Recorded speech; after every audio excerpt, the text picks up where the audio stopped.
C'est une véritable avancée pour l'activité pastorale sur le territoire de Savoie-Mont-Blanc. Les deux départements avaient déjà une politique agricole commune.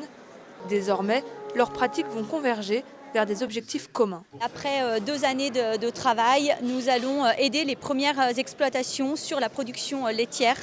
Donc c'est une première, c'est des actions qui ne sont pas encore aidées par les autres partenaires. Et le Conseil Savoie-Mont-Blanc va mettre jusqu'à 40% d'un plafond de 200 000 euros par investissement d'outils de production. Très concrètement, le Conseil Savoie-Mont-Blanc va apporter une aide financière pour que les exploitations en alpage puissent investir notamment dans des nouveaux outils de production. Les objectifs, c'est redynamiser la production laitière, accompagner les agriculteurs, leur donner une valeur ajoutée un petit peu supérieure, aménager la montagne.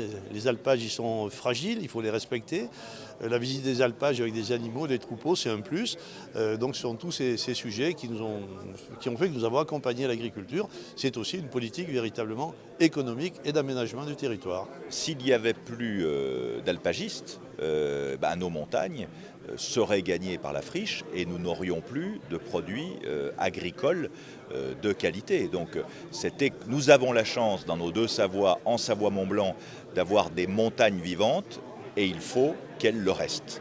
Et c'est la principale raison de notre engagement politique. En redynamisant cette activité, le Conseil Savoie-Mont-Blanc espère mettre en valeur la richesse de son territoire. La surface occupée par les alpages en Savoie-Mont-Blanc représente 20%. 3000 personnes sont directement concernées par cette activité.